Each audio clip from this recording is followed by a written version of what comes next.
A gente vai estar falando hoje, eu coloquei um título aqui, que é Convertendo os Olhos, as Mãos e os Pés.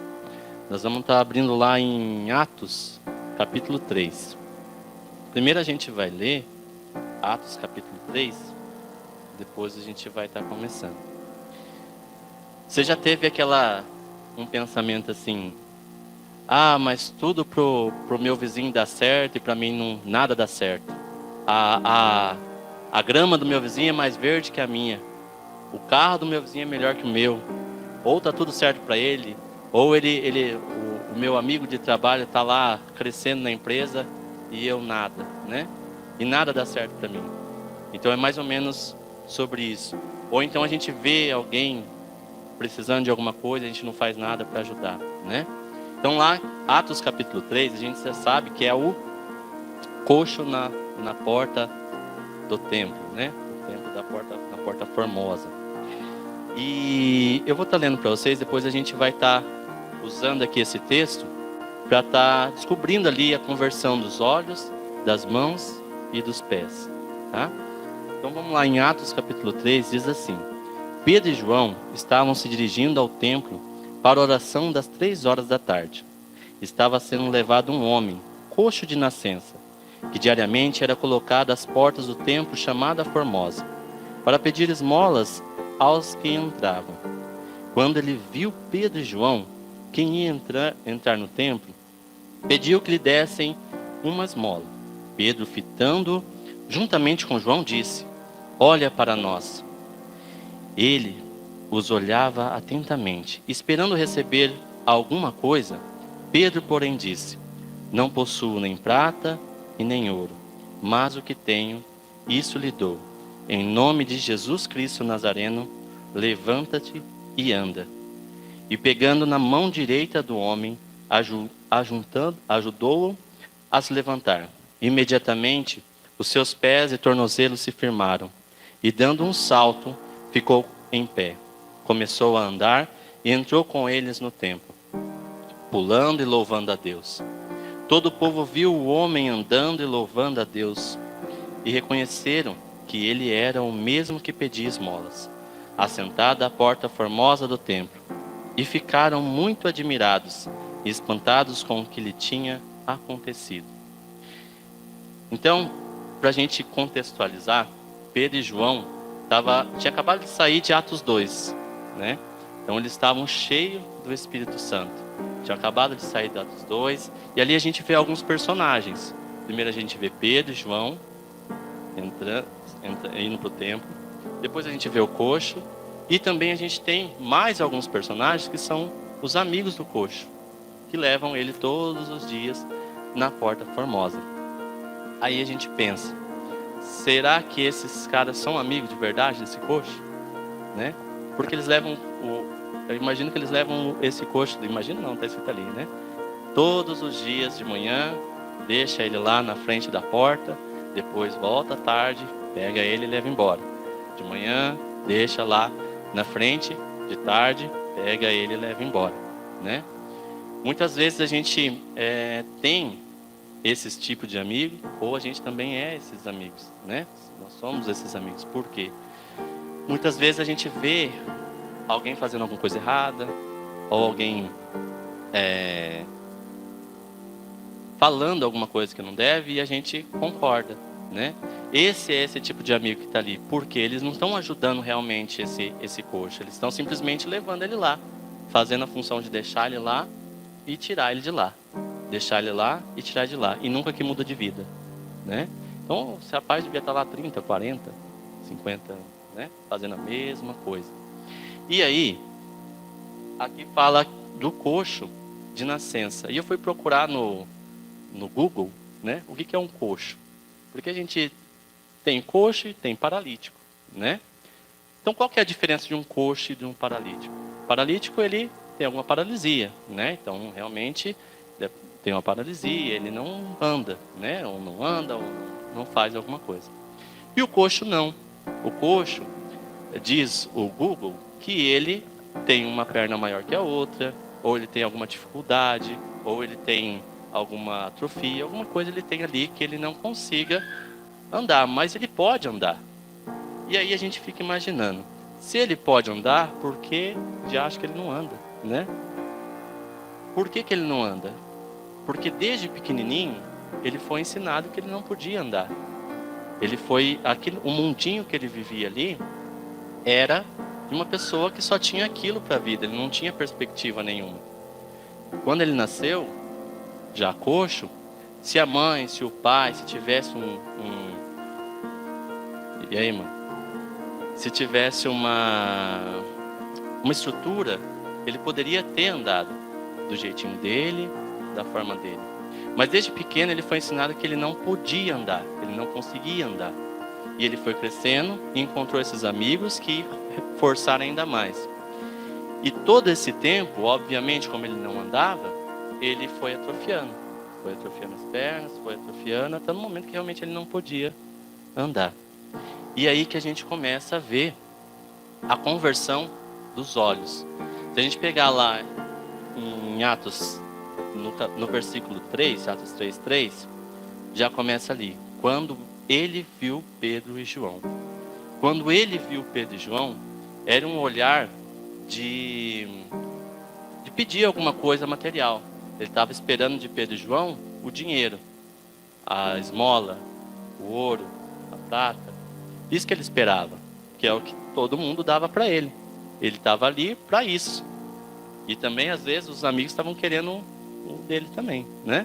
Então, ele estava esperando que Pedro e João desse ali o dinheirinho para eles, a esmola dele. Então, esse primeiro olhar é o olhar que a gente vê hoje em dia no semáforo que a gente passa, naqueles índiozinhos que fica ali no semáforo. Até a Adriana deu um testemunho na escola dominical que ela passou no semáforo, parou, veio um índiozinho descalço e pediu para ela. Ela falou que não tinha. Ela viu que estava descalço e falou assim, vou comprar um chinelinho para ele. Foi lá, comprou o chinelinho, voltou, ele estava lá ainda, e ela deu o chinelinho, falou, calça o chinelinho pelo menos e tal. E ele pegou o chinelinho e levou para a mãe. O que a mãe fez? Calçou o chinelinho dele e deixou ele descalço, andando. Então, a gente vê muito disso hoje em dia, né? E aí a gente pensa, vou dar o dinheiro pro rapaz ali que está na esquina, porque ele está precisando, e ele vai lá e compra uma bebida, usa droga. Mas se a gente pensar pelo lado dele também, a gente não sabe a história dele. Por que esse rapaz está ali? Por que esse homem está ali pedindo? Esse homem um dia foi um filho de alguém, foi o marido de alguém, foi o pai de alguém, é o pai de alguém, e ele está ali pedindo, mas por que ele está ali? Então, assim, a gente fica nesses dois termos. Eu ajudo para ele, para motivar o vício dele, ou eu ajudo ele porque eu preciso fazer com que ele mude de vida. Esses dias a gente estava vindo no semáforo, eu estava vindo sozinho, um rapaz, não sei se vocês já viram ele ali, perto da rodoviária, vocês já ouviram ele entregando panfleto e agora ele está pedindo. E eu pensei, vou ver se ele entrega panfleto para mim, né? Vou lá, né? Deus para de fazer. E passei. No outro dia eu vim com a Amanda e antes de eu falar com ele, o rapazinho, um carro da frente deu um cartão para ele. Eu falei, então não vou falar nada, porque às vezes alguém já está ajudando, né? Então a gente não sabe a história das pessoas. A gente não pode julgar a história das pessoas, a gente não consegue julgar por ela estar ali. Tem um senhor também que fica no semáforo ali, de ponta cabeça, direto ali, a gente não sabe o que ele está passando, né? Então, assim, antes da gente estar julgando esse coxo, a gente tem que entender o que ele passa primeiro, para a gente conseguir ajudar ele. E esse coxo eu vejo também, não só o coxo de perna, não só o coxo de carne, mas às vezes a gente também é coxo de alguma forma espiritual, né? Por exemplo, eu sou uma pessoa hiper tímida, né? Então, antigamente, eu era aquela pessoa, então o pastor já sabe, eu travava de verdade, não conseguia falar com ninguém. Aí a gente vai trabalhando. Mas o que esse lado coxo meu, o que eu preciso fazer para mudar esse lado coxo? E aí que entra os amigos de verdade, né? Os irmãos, os amigos. Aí a gente tem que parar de ficar pensando no que o outro vai falar, o outro vai pensar. E aí a gente entra no segundo olhar, no segunda conversão, que é aqui, ó, no verso 4, que diz assim: Pedro fitando juntamente com João. Pedro, aqui é a conversão do Pedro e do João, fitando juntamente com João. Então Pedro e João finalmente viram aquele coxo ali. Pedro e João iam 3 vezes no templo por dia. Iam todo dia no templo. Você acha que já não tinha visto o coxo ali pedindo se ele ia todo dia? Por que antes ele não tinha visto o coxo ali? Porque agora eles saíram de Atos 2 e eles estavam cheios do Espírito Santo. E se a gente pensar, Pedro e João estavam voltando para o templo. E estavam continuando indo para o templo. Se eles já estavam cheios do Espírito Santo, eles estavam buscando ainda mais. E até na escola dominical a gente discutiu quantas vezes a gente vem no domingo e daí a gente ouve a palavra, sai daqui motivado, na segunda-feira está motivadão, né? Hoje eu tô cara. Aí chega na terça-feira já tô, hoje eu tô o cara. Aí na quarta-feira, puxa vida, tô cara hoje, né?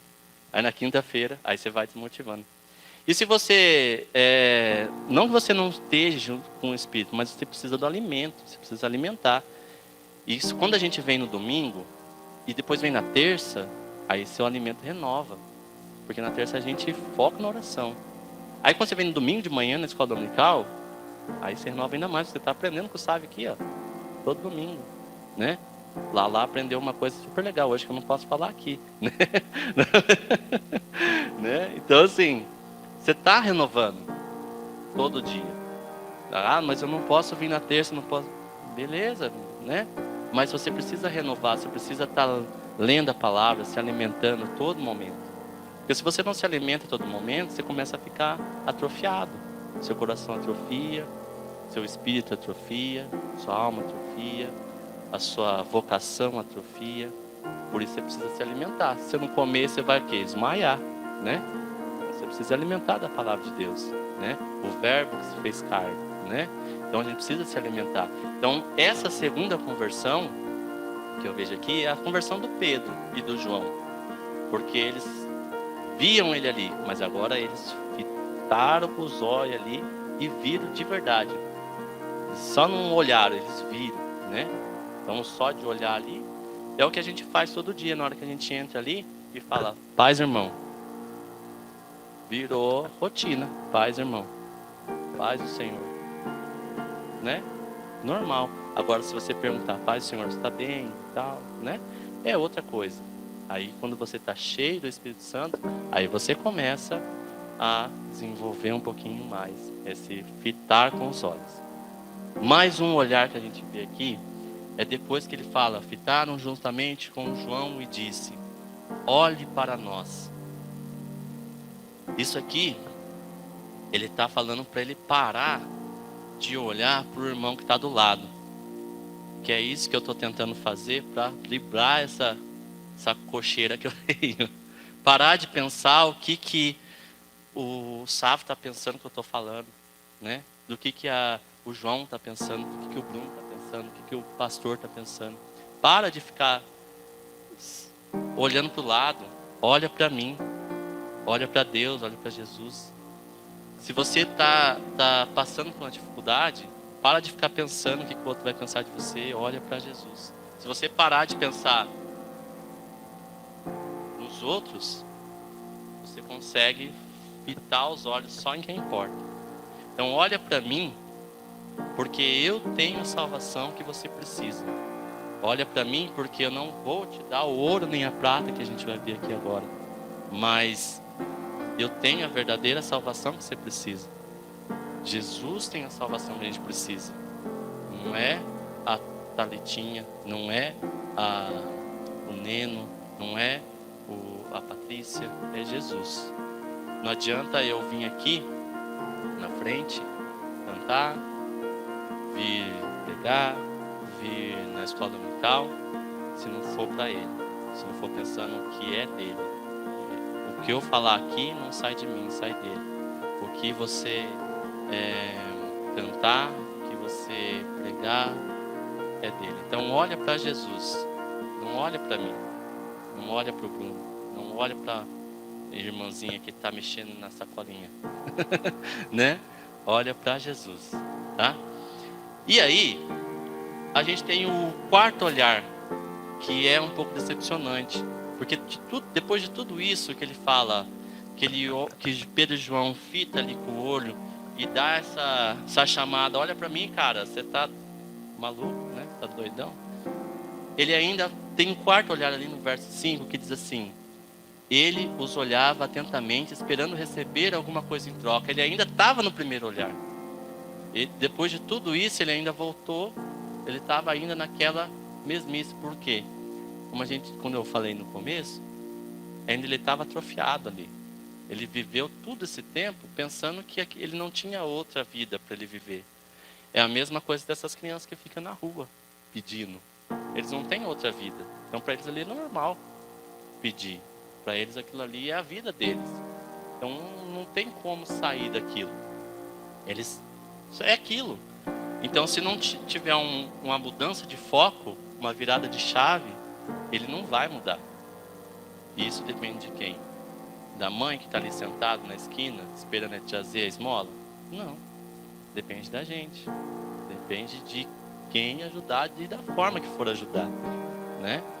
Então assim, e não só falando do irmãozinho que está lá na esquina, mas da gente também.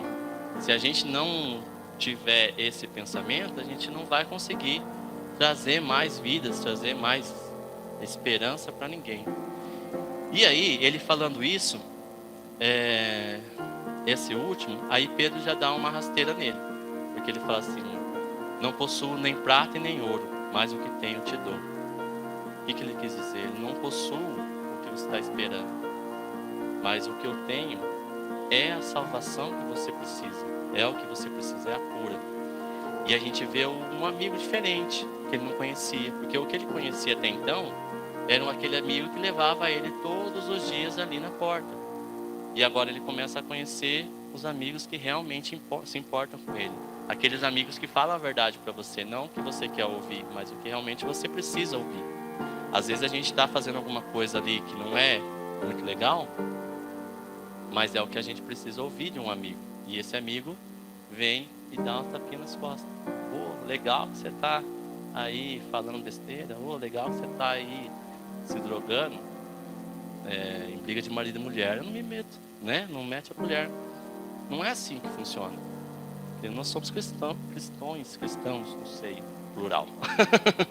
Mas a gente tem que estar ali todo momento para levar essa rasteira e deixar de ser besta, né? Desculpa o besta. Tá? Mas assim, gente, depois disso, ele podia ter levantado? Não podia?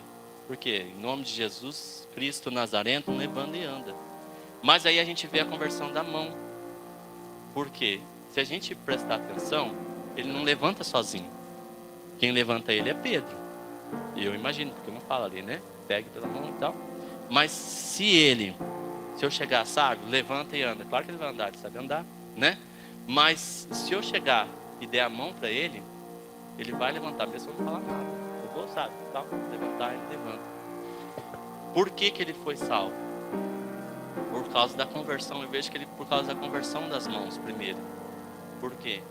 Ele podia ficar naquela conversa ali, legal, mas a ação de pegar e levantar, o toque, o abraço, aquilo do tete a tete ali, olho no olho, que é o que fez ele mudar o foco. Então o pegar, o tocar, o levantar, a ação. Não adianta a gente orar só, é oração. Tem que ter a ação. Se você não tiver a ação, você não consegue levantar e andar. Às vezes a gente está ali naquela depressão, naquela tristeza, mas se você tiver alguém que chegue e fale: Bruno, vem que eu estou contigo, cara, não vai ficar sozinho. Com certeza ele vai mudar de vida. Então a ação, a mudança do foco vai pela ação da mão, da conversão da mão. Pedro e João fitaram com os olhos, tentaram mudar o olho dele, em nome de Jesus Cristo, só que a ação fez com que ele levantasse. E tem uma coisa, um testemunho que eu contei na escola dominical, que eu acho que é uma coisa que a gente está vivendo ali na escola, que eu achei mara. Que é assim, um tempo atrás, foi uma moça que é surda, que até eu faço o gesto, né? Que é surda. E ela queria, porque queria fazer o curso de administração. E a gente não tinha então intérprete para estar socorrendo ela. E aí ela ficou brava, né, com razão e tal, mas expliquei para ela que a gente não tem, né, obrigação por ser escola profissionalizante e tal, e foi embora. Passado um tempo, passou mais ou menos um mês, eu fui no mercado, uma ex-aluna minha falou: Marcos, por que você não coloca o curso de Libras ali? E aquilo mudou o foco da minha visão.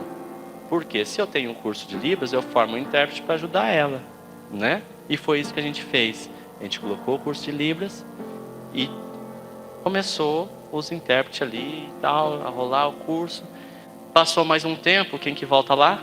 A mesma senhorinha que saiu brava comigo lá. E dela chegou e falou: Marcos, eu quero fazer o curso do jeito dela lá, né? Não falou, né? Eu quero fazer o curso de informática. Eu falei assim: filha, curso de informática eu consigo, porque eu dou aula. Então eu dou um jeito. Eu baixei aplicativo e tal. E daí eu contratei uma intérprete, que já é a professora nossa. Até falei para Amanda: não tem lucro nenhum, porque o que ela paga na parcela, eu pago a mais na intérprete, né? Mas o que eu quero dizer é o seguinte: a conversão que eu vi nela, se você vê o rosto dela quando ela entende um passo a passo, é impressionante. Já paga o honorário da intérprete. O prejuízo que eu estou levando financeiro não se compara à alegria que ela tem na hora que ela termina, ela começa a fazer os negócios dela lá, e assim, o rosto dela, o semblante dela muda totalmente. Então a conversão que a gente teve, que eu tive da mão de trazer ela pra gente, é impressionante, tá? No olhar dela, não na gente, né? Mas o olhar que ela tem, o que ela está aprendendo, e ela já é um pouquinho mais experiente na vida, né? E ela fala: eu nunca imaginei, do jeito dela, né, que eu poderia fazer um curso de informática. Então, assim, para a gente conseguir fazer uma coisa assim, a gente tem que mudar o foco. Não que você vá fazer algo extraordinário, mas uma palavra que você fala para alguém é a mudança de foco que às vezes a pessoa estava esperando para mudar de vida. E aí a gente vê